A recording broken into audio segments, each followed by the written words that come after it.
Si usted no la conoce, puede ver la pantalla y cante con nosotros.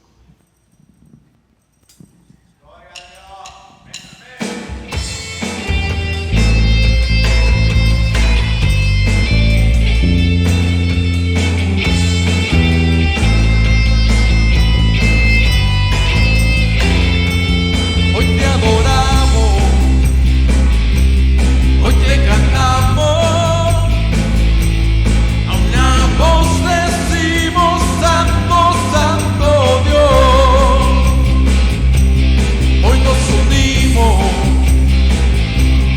y nos rendimos,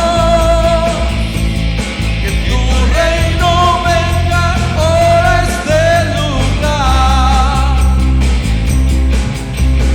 Padre nuestro, eres santo, tú que habitas en lo alto. Hoy venimos a exaltarte a ti, como en el cielo. Te adoramos solo a ti, como en el cielo.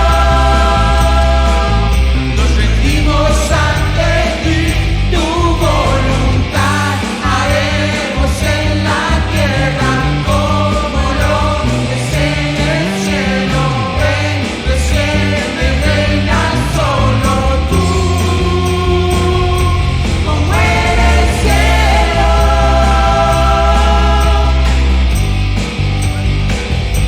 como en el cielo.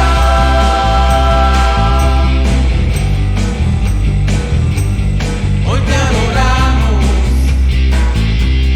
hoy te cantamos, a una voz decimos Santo, Santo Dios.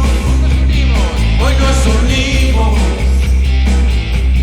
y nos rendimos, que tu reino venga ahora a este lugar.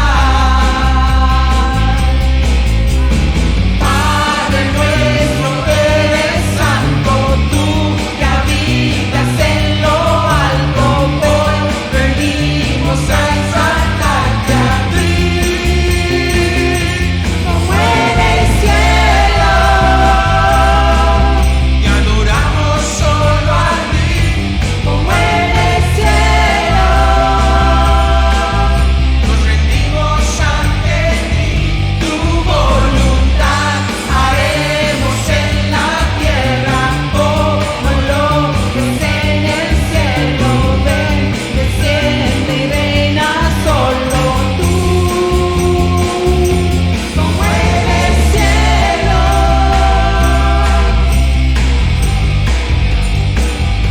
como en el cielo,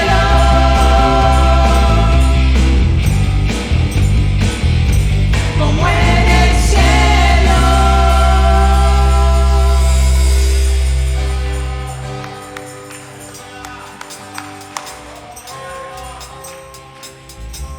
Como en el cielo, te adoramos solo a ti, como en el cielo. Nos rendimos ante ti, tu voluntad haremos en la tierra como lo es en el cielo. Ven, desciende y reina solo tú, como en el cielo. Te adoramos solo a ti, como en el cielo. Nos rendimos ante ti, tu voluntad haremos en la tierra como lo es en el cielo. Ven, desciende y reina solo tú, como en el cielo,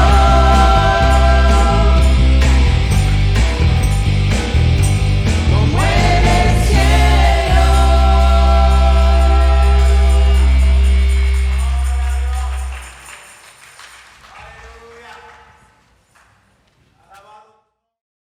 Saludos a todos. Estas son las diferentes opciones para dar su ofrenda. puede ir a nuestro website fbch.org y escoja Give en la parte derecha del menú. En la siguiente pantalla, ingrese la cantidad que desea dar y presione Next.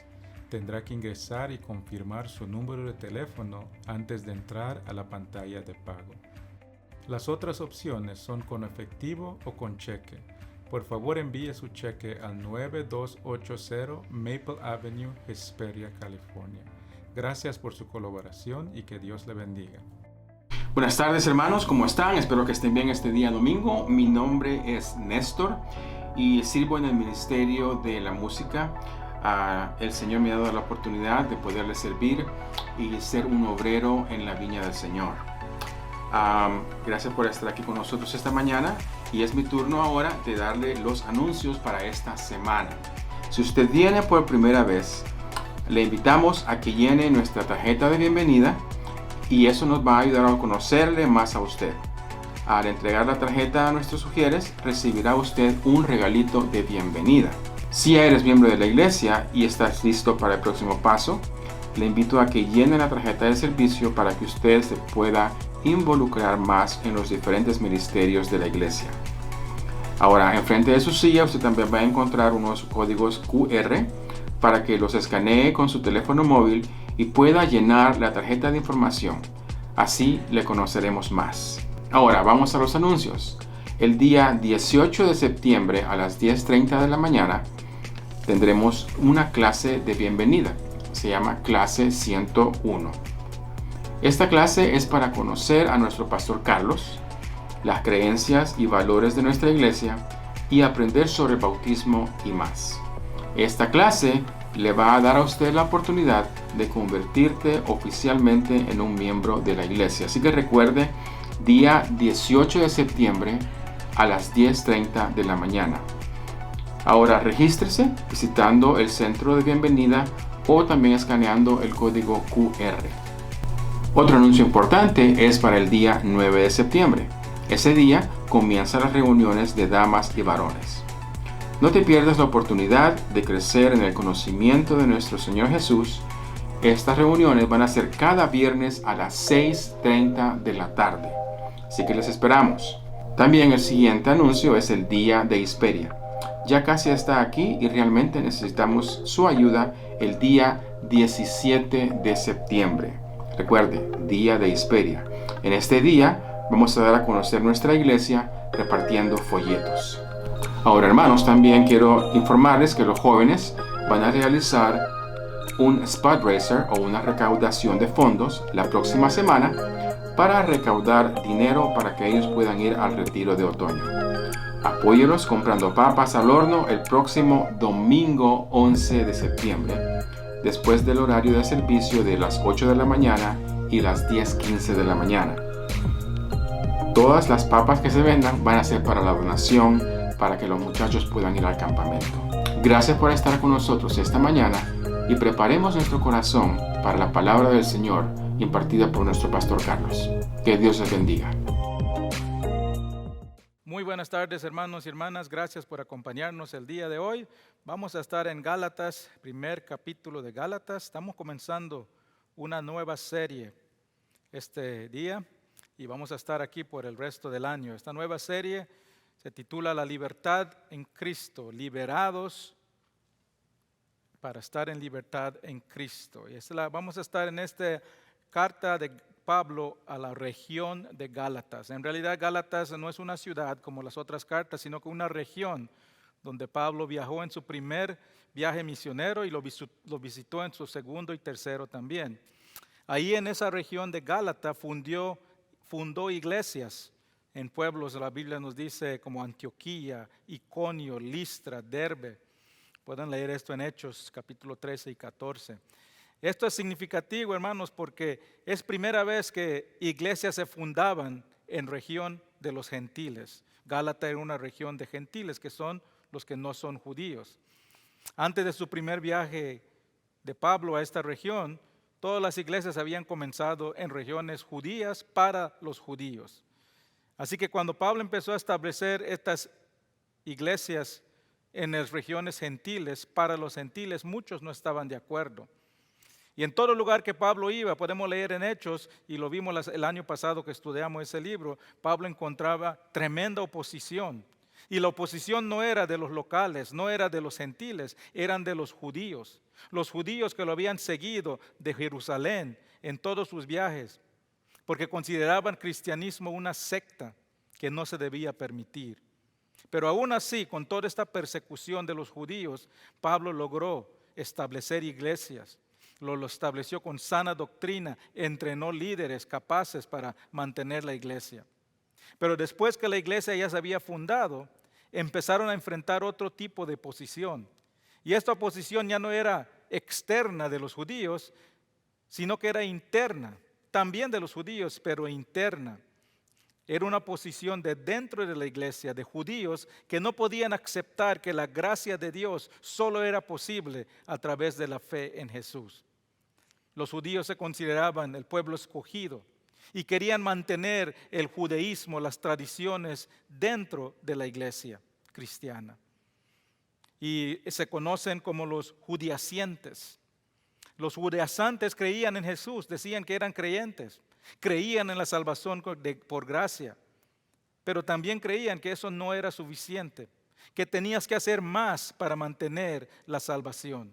¿Y qué es lo más que tenían que hacer? Enseñaban que el creyente tenía que adherir a las ceremonias mosaicas, como la circuncisión, la observación del día de reposo, guardando los rituales, las reglas, las ceremonias judías. Proclamaban que eran creyentes, pero eran falsos maestros que pervertían el evangelio. Lo cambiaban para mantener sus tradiciones.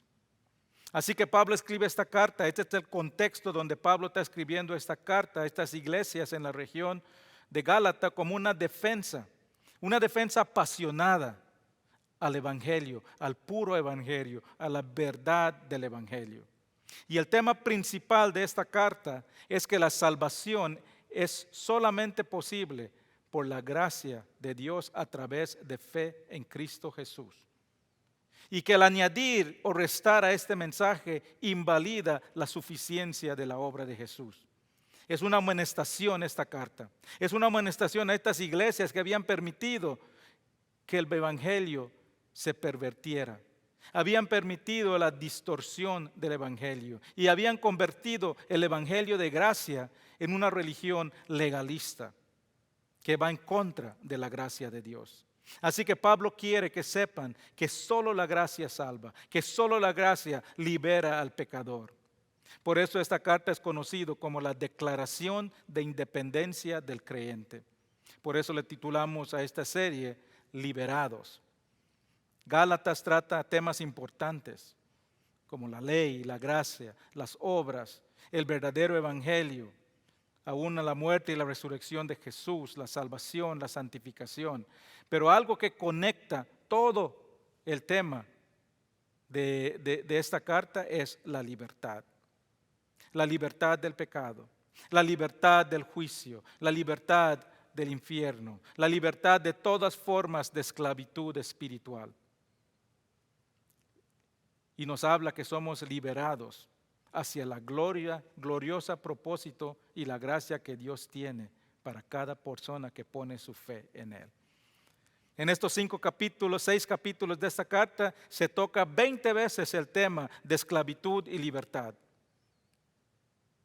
Pero hay algo que no vemos en esta carta, que vemos en todas las otras cartas de Pablo. En cada carta que vemos de Pablo en la Biblia, hay palabras de elogio. Reconoce algo bueno que está haciendo la iglesia. Esta es la única carta que no vemos ningún elogio para la iglesia. Nada se menciona bueno de la iglesia. No hay ningún comportamiento afirmado, no hay ningún reconocimiento. ¿Por qué? Porque esta es una carta que proviene de un corazón enardecido por el ataque al verdadero evangelio. Es una defensa apasionada de Pablo, que está angustiado por el daño que le están causando los falsos maestros con sus falsas doctrinas a la iglesia. Y lo que vamos a ver en el libro de esta carta a la región de Gálatas, lo vamos a estudiar los próximos 3 meses. Los primeros 2 capítulos vamos a ver que Pablo defiende la autoridad del mensajero y la autenticidad del mensaje. El capítulo 3 y 4, Pablo establece argumentos claros y lógicos que solo por gracia y nada más se puede tener la salvación. Y en el capítulo 5 y 6, Pablo demuestra cómo el creyente debe vivir una vida que demuestra su libertad en Cristo. Hermanos, el ataque del Evangelio, el ataque al Evangelio de la gracia de Dios comenzó hace 2000 años desde que se fundó la iglesia y continúa hoy. El mensaje sigue siendo distorsionado hoy día por sectas, por religiones, que mantienen a sus seguidores encarcelados con culpabilidad, con legalismo. Hay muchos creyentes hoy en día que viven oprimidos, que no demuestran que tienen la libertad en Cristo. Aún en la iglesia muchas veces caemos en el error de añadirle al Evangelio, a imponer reglas a los creyentes para ganar el favor de Dios. Queremos que vengan a la iglesia por gracia, pero después queremos que hagan lo que nosotros hacemos para ganar el favor de Dios. Mi oración en los próximos meses que estudiemos esta carta es que aprendamos a vivir la vida abundante que tenemos en Jesús. Que aprendamos a vivir y dar evidencia de la esperanza que tenemos en Jesús. Y que demostremos que somos libres, verdaderamente libres en Cristo. Vamos a comenzar nuestro estudio hoy. Vamos a comenzar con los primeros 5 versículos. Y el título de este mensaje es El mensaje de la libertad. Vamos a leer los primeros 5 versículos. Gálatas capítulo 1, del 1 al 5. Dice la palabra de Dios. Pablo, apóstol, no de hombres ni por hombre, sino por Jesucristo y por Dios, el Padre, que lo resucitó de los muertos, y todos los hermanos que están conmigo, a la iglesia de Galacia. Gracia y paz sea con vosotros, de Dios el Padre de nuestro Señor Jesucristo, el cual se dio a sí mismo por nuestros pecados, para librarnos de la presencia del siglo malo, conforme a la voluntad de nuestro Señor y Padre, a quien sea la gloria por los siglos de los siglos. Amén. Padre Celestial, gracias te damos por este día, Padre. Gracias por tu palabra. Gracias, Padre, por la libertad que tenemos a través de nuestra fe en tu Hijo Jesús. Padre, te pido por este mensaje, Padre, que las palabras que yo proclame son palabras que provienen de tu Espíritu, Padre. Bendice cada persona que escucha mi voz, Padre.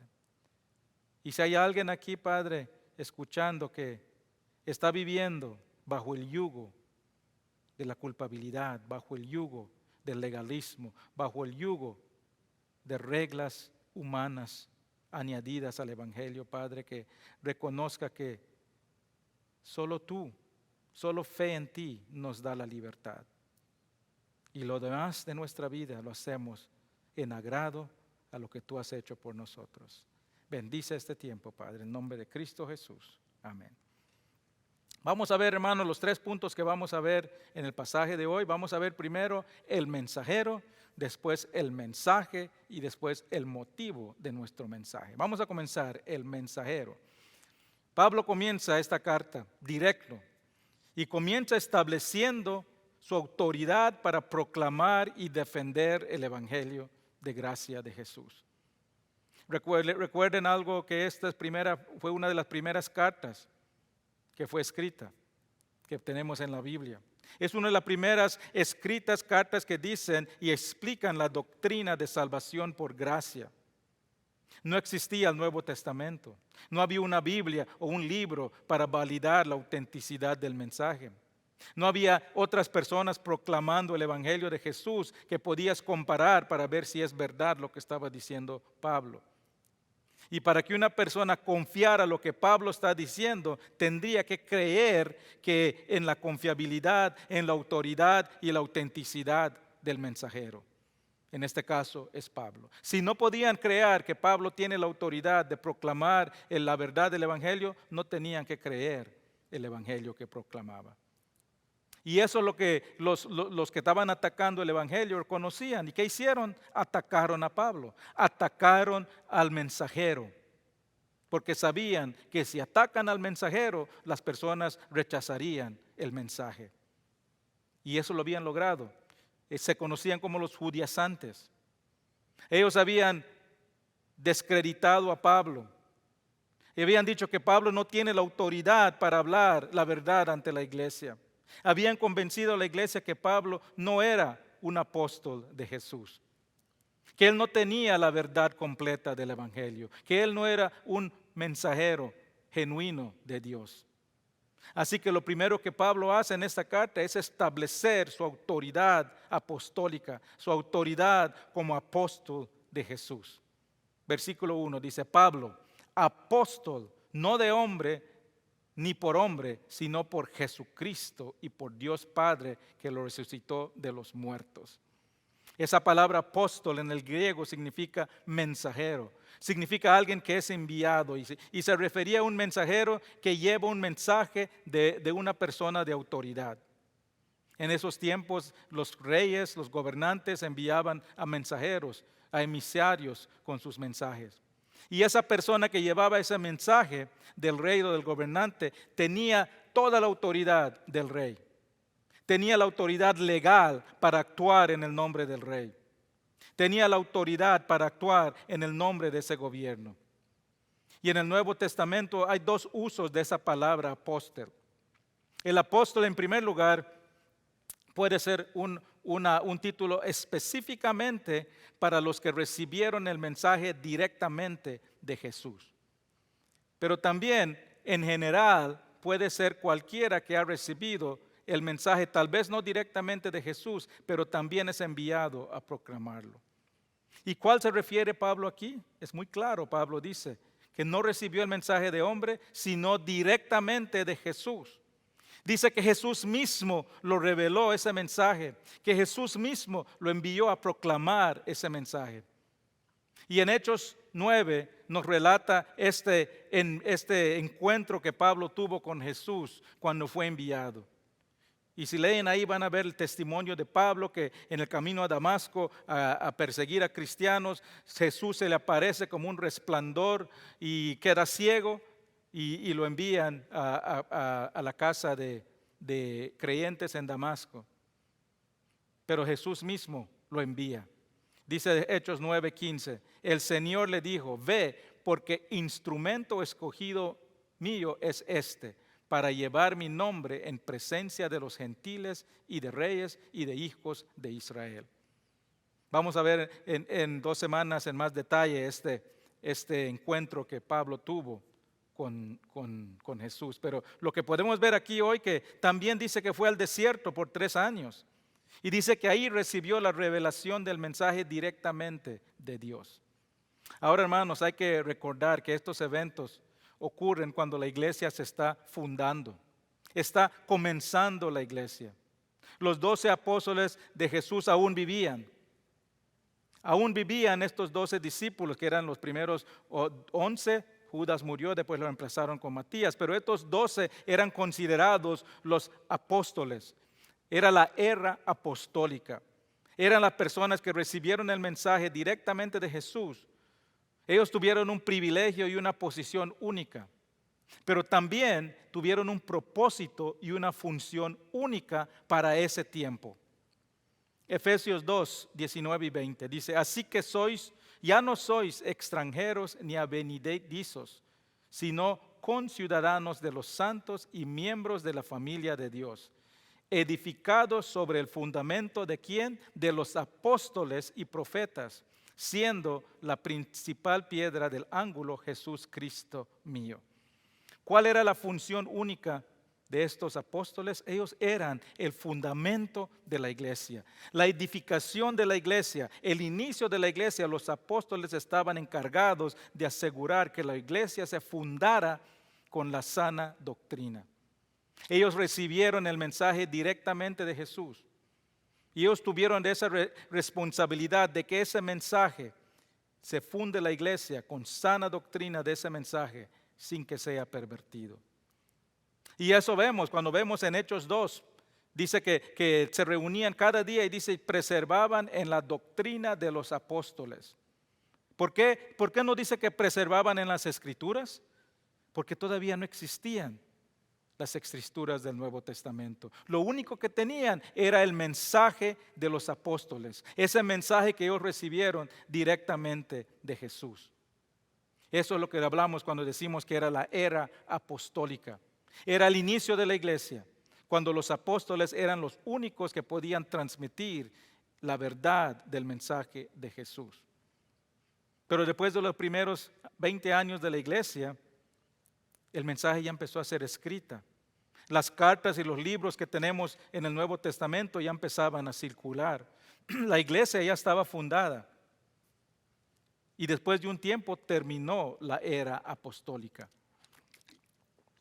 Ya habían otros mensajes, otros mensajeros, transmitiendo la verdad que Jesús le transmitió a los apóstoles.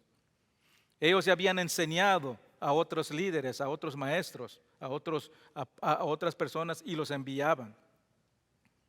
Y ahora nosotros en este tiempo tenemos ya las páginas escritas del Nuevo Testamento, la misma doctrina de los apóstoles, la misma verdad que los apóstoles recibieron directamente de Jesús, la misma verdad que otras personas tomaron y continuaron a enseñar, lo tenemos nosotros ahora.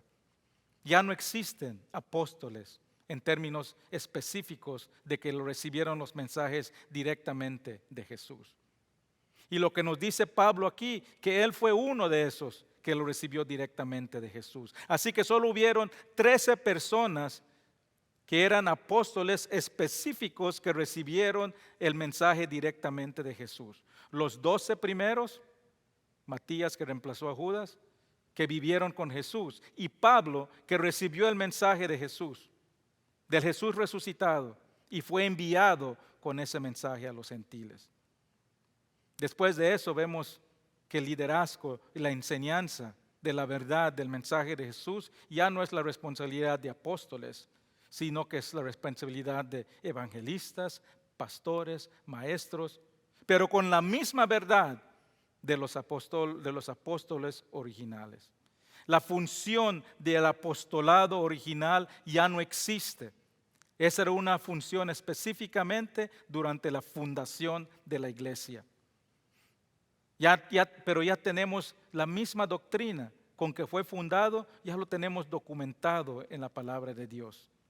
Por eso yo pienso que es mejor evitar ese título de apóstol en la iglesia de hoy.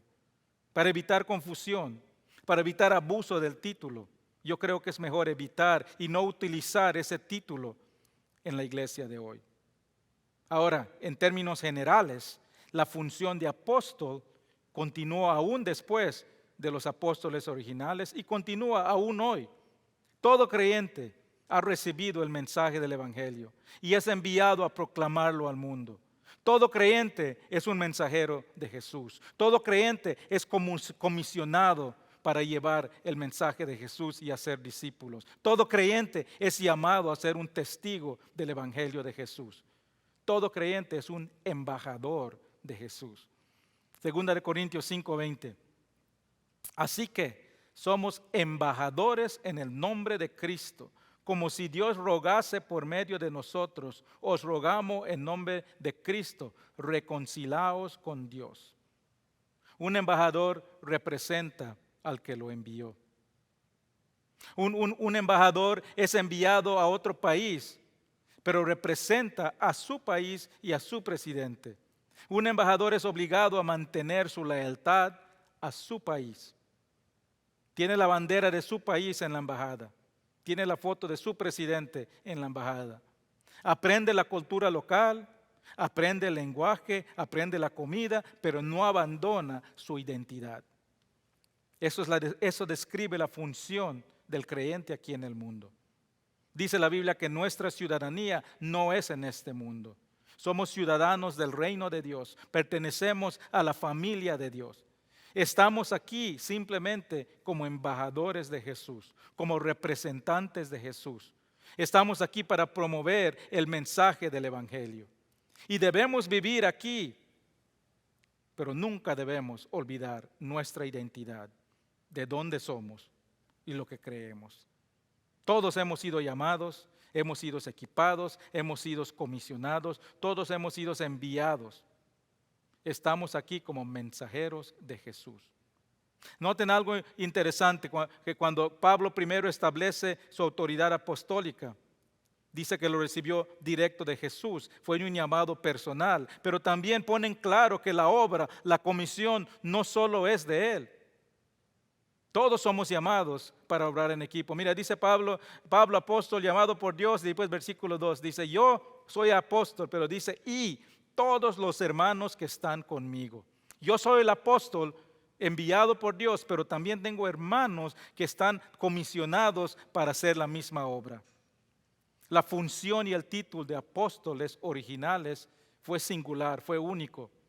No es algo que se puede pasar a una persona a otro. Pablo no dijo, yo soy el apóstol junto con estos otros apóstoles. No existe la sucesión apostólica. Solo los 12 originales discípulos y Pablo recibieron el mensaje directamente de Jesús. Pero la obra no es solo de ellos. Pablo tenía otros hermanos que le ayudaban. Todos tenemos la responsabilidad.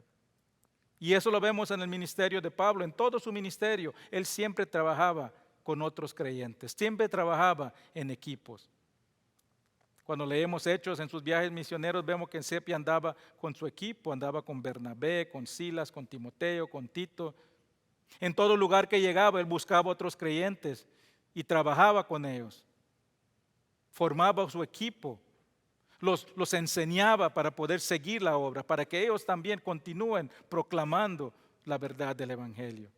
Hermanos, en el cristianismo no hay llaneros solitarios. La obra que Jesús le dejó a la iglesia no es solo para los pastores y los líderes. Nos dice 1 Corintios 12 que todos somos miembros del mismo cuerpo. Y el cuerpo saludable es uno donde todos los miembros cumplen la función. Una iglesia saludable es uno donde todo creyente pone su granito de arena para proclamar el Evangelio de Jesús. Todos somos llamados, todos somos equipados, todos somos comisionados para cumplir la obra de Dios, de proclamar el Evangelio, de ser testigos de Jesús. Hermanos, si tú no estás involucrado en un ministerio de la iglesia, si no estás sirviendo junto con otros hermanos, te estás perdiendo una gran parte de lo que es ser un seguidor de Cristo. Vamos al siguiente punto. Ya vimos el mensajero, ahora veamos el mensaje. Versículos 3 y 4, Pablo da un resumen del mensaje que somos sido enviados a proclamar. Versículo 3 dice, gracia y paz sean a vosotros, de Dios el Padre y de nuestro Señor Jesucristo. Pablo comienza con gracia y paz sea con nosotros. Son dos palabras muy importantes. Son palabras muy bien escogidas, porque dan un resumen de la obra de salvación de Dios. Resumen la obra redentora de Dios a través de su Hijo. La gracia de Dios es la fuente de la salvación y la paz de Dios es el resultado de la salvación. La gracia es el favor inmerecido y abundante de Dios hacia los pecadores. Es un regalo de Dios.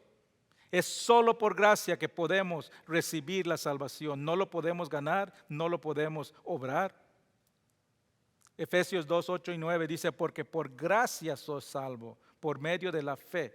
Y no es de vosotros, pues es el don de Dios, no por obras, para que nadie se gloríe. La iglesia estaba menospreciando el regalo de Dios. Había rechazado ese regalo gratis y lo había convertido en una obra. Había añadido obras como requisitos para recibir el favor de Dios, cuando el favor de Dios es inmerecido. Y lo único que se requiere es la fe en su Hijo Jesús. No es necesario obrar, sino que creer. ¿Creer en qué? Nos dice el versículo 3, dice, gracia y la paz de Dios con vosotros, el Padre y de nuestro Señor Jesucristo, el cual se dio a sí mismo por nuestros pecados para librarnos del presente siglo. Eso es lo que tenemos que creer. Eso es lo único que se requiere. Creer en Jesús, que murió en la cruz para pagar el castigo que nos libra del presente siglo. Todo el que cree en Cristo es justificado. Todo el que cree en Cristo ya no tiene que temer el castigo de Dios. Ya no está en guerra con Dios. Ya no está en rebelión con Dios. Está en paz con Dios a través de la obra de Jesús. Romanos 5:1 dice, justificado pues por la fe, tenemos paz para con Dios por medio de nuestro Señor Jesucristo. Lo único que nos puede dar paz con Dios es la fe en la obra de Jesús. Él es el Cordero de Dios, el único Cordero digno que quita el pecado del mundo. Es lo único sacrificio digno y suficiente para librarnos, dice, del presente siglo malo. ¿Cuál es ese presente siglo malo? Donde vivimos, el mundo que vivimos, el mundo caído y maldecido por el pecado, el mundo que está bajo el gobierno de Satanás y sus agentes, el mundo que destruye, que separa a la humanidad de Dios. Solo la fe en Cristo, en la obra en la cruz, nos libera de este mundo pecaminoso. Ese es el mundo del cual somos liberados cuando ponemos nuestra fe en Cristo. Colosenses 1, 13 y 14 dice, el cual nos ha librado de la potestad de las tinieblas y trasladado al reino de su amado Hijo, a quien hemos redención por su sangre, el perdón de nuestros pecados. Ese es el mensaje de gracia de Dios. Ese es el mensaje que somos llamados a proclamar. Esa es la libertad que tenemos en Cristo. Esa es la verdadera libertad, que es muy diferente a lo que este mundo considera la libertad. Cuando este mundo habla de la libertad, se refiere a una libertad personal, una libertad egoísta. Cuando alguien dice que quiero libertad, lo que está diciendo, quiero estar libre de hacer lo que quiero. Quiero ser libre de pensar lo que quiero. Quiero ser libre de la moralidad. Quiero ser libre para definir mi propia verdad. Quiero ser libre de actuar según mi propia verdad. Ese es un entendimiento distorsionado, confundido y pervertido de la verdad, de la libertad. Esa es una libertad sin responsabilidad. Esa es una libertad sin tener que rendir cuentas. Y una libertad que no tiene responsabilidad es una libertad desenfrenada que lleva a la destrucción. Nunca dejaríamos a nuestros hijos hacer lo que quieran sin consecuencias. Eso no es libertad. Somos seres con una naturaleza pecaminosa. Nuestra alma está atada al pecado. Somos atraídos por naturaleza al pecado, a hacer lo que la carne nos pide. Y la libertad que no tiene de rendir cuentas siempre va a escoger el pecado. Esa libertad no es libertad, porque no te libra de la culpabilidad, no te libra del juicio de Dios, no te libra del castigo de Dios. Al contrario, esa libertad que el mundo promueve en realidad es esclavitud. Es esclavitud al pecado, es esclavitud a la consecuencia del pecado. Es libre de hacer lo que quieras. Ahora, hermanos, hay otro extremo de este tipo de libertad sin consecuencia, sin responsabilidad. Y ese extremo es el legalismo, que dice que para ganar la paz con Dios, el favor con Dios, tienes que cumplir reglas, ritos, leyes, obras, ceremonias. Que dice que la fe en Jesús no es suficiente, que el sacrificio de Jesús no es suficiente, que si quieres mantener tu paz con Dios tienes que añadir obras. Y eso, hermanos, es el otro extremo y tampoco es libertad. Esa libertad no es libertad. Los dos extremos, la libertad de hacer lo que quieras y la libertad de tener que seguir reglas para ganar el favor, no es libertad. Es nada más la apariencia de libertad. Es libertad externa. ¿Por qué? Porque no puede haber libertad sin una libertad interna. No puede haber libertad sino el alma siempre está bajo la esclavitud del pecado. La verdadera libertad solo se encuentra cuando el evangelio de paz, de gracia y paz de Jesús y nada más. Cuando una persona pone su fe en Cristo, ahí es donde recibe la verdadera libertad. ¿Por qué? 3 cosas que nos libran. Libertad, 3 libertades que tenemos cuando ponemos nuestra fe en Cristo. Primero, recibimos la libertad de la penalidad del pecado. El pecado es una ofensa a Dios que merece el castigo de muerte. Y es un castigo que no podemos pagar porque nosotros mismos somos pecadores. Y una persona que es pecador no puede pagar el castigo de otro pecador. Estamos condenados a muerte. Una persona condenada a muerte no puede pagar el castigo de muerte de otra persona. Pero en la cruz Jesús pagó el castigo que nosotros no podemos pagar. Y el momento que una persona pone su fe en Cristo es declarado justo ante Dios. ¿Por qué? Porque recibe el crédito de lo que Jesús hizo en la cruz. Recibe el pago que Jesús pagó en la cruz y ya no está en deuda con Dios. Es liberado de la deuda del pecado. Es liberado del castigo del pecado. Romanos 3, 21 y 24 dice, pero ahora, aparte de la ley, se ha manifestado la justicia de Dios, testificada por la ley y por los profetas, la justicia de Dios por medio de la fe en Jesucristo, para que todos los que creen en Él, porque no hay diferencia, porque por cuanto todos pecaron y están destituidos de la gloria de Dios. Y esto es las buenas nuevas, siendo justificados gratuitamente. ¿Por qué? Por gracia, mediante la redención que es en Cristo Jesús. Eso es la verdadera libertad. Dice ahí que mediante la redención, esa palabra redención significa comprar. Se usaba en referencia a cuando le compraba la libertad a un esclavo. Se usa en referencia en el pago para rescatar a una persona que está secuestrada. Eso es lo que hizo Jesús en la cruz. Pagó nuestra penalidad, pagó nuestro castigo con su sangre. Y a través de fe en esa obra somos justificados, somos declarados justos, somos declarados libres del castigo del pecado. Ahora, algo muy importante. Esto es la libertad que tenemos, libre del castigo del pecado, no significa que somos perfectos. No significa que ya no cometemos pecados. No somos justos, sino que somos declarados justos. Hay una gran diferencia, porque siempre somos pecadores.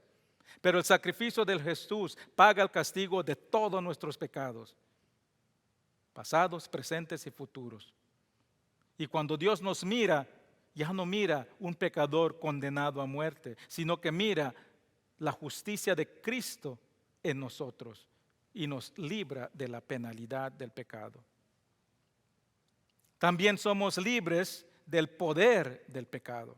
El momento que tú pones tu fe en Cristo, recibes la morada permanente del Espíritu Santo. Recibes ese poder que levantó a Jesús de los muertos. Y ese mismo poder nos ayuda a vencer el pecado y los deseos de la carne. Nos ayuda a vencer las tentaciones de este mundo. Nos ayuda a vencer los ataques de Satanás y sus agentes. Primera de Juan 4:4 dijo, hijitos, vosotros sois de Dios y los habéis vencido, porque mayor es el que está en vosotros que el que está en el mundo. Mayor es el que está en ti, el Espíritu de Dios. Ese poder de Dios es mayor que el poder de Satanás que te ataca. El Espíritu de Dios nos guía, nos enseña, nos da sabiduría para vivir una vida apartada del pecado. Reprograma nuestra computadora espiritual. Es nuestra brújula espiritual que nos instruye en el camino correcto. Nos dirige a lo justo, a lo santo, a lo bueno. Es nuestra guía, pero un guía solo es efectivo si seguimos su dirección. Un creyente siempre debe seguir el guía del Espíritu Santo y así va a tener poder sobre el pecado. Y es un proceso de cada día. De cada día tenemos que decidir seguir la dirección del Espíritu Santo. Pero va a llegar un día, hermanos, donde no tenemos que lidiar más con las tentaciones. Porque llegará el día cuando no solamente estamos libres de la penalidad del pecado, no solamente estamos libres del poder del pecado, sino que estaremos libres de la presencia del pecado. Todo eso va a ocurrir en la vida. Vamos a ser atacados, pero podemos vencerlo. Pero va a llegar el día donde nos vamos a despojar de todo lo malo de este mundo. Y estaremos libres porque estaremos en la presencia de Dios. Y en la presencia de Dios no puede estar el pecado. No hay contaminación del pecado. El pecado no puede estar donde Dios está. Así cuando estemos ahí vamos a estar libres de la presencia del pecado. Cuando estaremos cara a cara con Dios, libre del pecado, libre de la consecuencia del pecado, libre de los sufrimientos que causa el pecado. Apocalipsis 21, 3, 4 nos dice cómo será. Dice, oí una gran voz del cielo y decía, he aquí el tabernáculo de Dios con los hombres, y Él morará con ellos, y ellos serán su pueblo, y Dios mismo estará con ellos como su Dios. Enjaguará Dios toda lágrima de los ojos de ellos, y no habrá muerte, no habrá más llanto, ni clamor, ni dolor, porque las primeras cosas ya pasaron. Esta es la libertad eterna que le espera a todo creyente en Cristo. Sino donde ya no seremos agobiados por el poder del pecado, porque ya no estaremos en la presencia del pecado. Seremos santos, con cuerpos glorificados, con acceso directo a Dios, sin ningún obstáculo a la presencia de Dios, donde podemos disfrutar de su santa comunión para la eternidad. Eso es la verdadera libertad. Libre de la penalidad del pecado, libre del poder del pecado, libre de la presencia del pecado. Y eso nos lleva al último punto. Ya vimos el mensajero de la libertad, ya vimos el mensaje de la libertad. Ahora veamos el motivo por el cual debemos de promover y proclamar este mensaje de libertad. Versículo 4 y 5 dice, conforme la voluntad de nuestro Dios y Padre, a quien sea la gloria por los siglos de los siglos. Amén. ¿A quién va a ser la gloria? ¿A quién debe ser la gloria? Al Dios nuestro Padre. Todo lo que hacemos debe ser para la gloria de Dios. Todo lo que decimos debe ser para la gloria de Dios. Todo lo que proclamamos debe ser para la gloria y la honra de Dios. Eso era el problema con la iglesia de Gálata. Habían recibido por gracia la paz con Dios, pero no era suficiente para ellos. Le empezaron a añadir obras a la gracia y eso le quitó la gloria a Dios. Le añadieron rituales a la gracia de Dios y eso le quitó la honra a Dios. Le añadieron ceremonias, reglas a la gracia de Dios y eso le quitó la gloria y la honra a Dios. La obra de salvación es solo de Dios y toda la gloria y toda la honra solo pertenece a Él. Primera de Corintios 1, 29 al 31. A fin de que nadie se jacte en su presencia, mas por Él estáis vosotros en Cristo Jesús, el cual nos ha sido hecho por Dios sabiduría, justificación, santificación y redención, para que, como está escrito, a Él sea la gloria. Glóriese en el Señor. La iglesia de Corintios tenía un problema que no le quería dar la obra, la gloria y la honra a Dios. Ellos estaban insistiendo en obras humanas, como la circuncisión, como ceremonias. Y estaban menospreciando la obra que Dios hizo a través de su Hijo. Estaban menospreciando la muerte de Jesús en la cruz. Estaban menospreciando la suficiencia de la obra perfecta de Jesús. No le estaban dando la obra y la gloria a Dios por su salvación. Hermanos, Dios, cuando obramos, cuando le damos la honra a Dios, le damos la honra al Hijo. Noten aquí en estos 5 versículos, cada que se menciona al Hijo, se menciona al Padre. Habla de la autoridad de Jesús y Dios Padre. La gracia que proviene de Dios Padre y su Hijo. Dice que Dios nos entregó por nuestros pecados según la voluntad de Dios y Padre. Dios Padre y Dios Hijo no pueden separarse, son el mismo. La gracia y la paz que recibimos, lo recibimos juntamente de Dios y de su Hijo. La libertad que tenemos es a través de la obra de Jesús según la voluntad de Dios. Cuando le damos la gloria y la honra a Dios, también le damos la honra y la gloria al Padre. Juan 5:23, que todos honren al Hijo como honran al Padre. El que no honra al Hijo, no honra al Padre que lo envió. Hermanos, la verdadera libertad solo se encuentra cuando ponemos nuestra fe en la obra de Jesús en la cruz. Cuando confiamos solo en la obra de Jesús y nada más. Cuando reconocemos que la gracia de Dios es un regalo gratis que no le podemos añadir. Y si tú eres un creyente, tú has sido comisionado para ser un mensajero de ese mensaje. Es tu responsabilidad, es nuestra responsabilidad compartir la gracia y la paz de Dios a los que no lo tienen. Y no lo hacemos para jactarnos, no lo hacemos para promovernos, no lo hacemos por ganar prestigio y poder, no lo hacemos para recibir recompensas de este mundo, sino que lo hacemos para que Dios reciba toda la gloria y toda la honra. Padre Celestial, gracias, Padre, por tu palabra. Gracias por la libertad que tenemos en ti, Padre. Padre, te pido que a través de este estudio, Padre, aprendamos a vivir vidas que demuestran la libertad que tenemos en ti. Perdónanos, Padre, por todos esos tiempos que hemos añadido a tu obra, que no hemos disfrutado la plenitud de tu gracia. Bendice cada persona que escucha mi voz, Padre. En el nombre de Cristo Jesús. Amén. Gracias, hermanos y hermanas, por acompañarnos el día de hoy. Nos vemos la próxima semana. Dios le bendiga.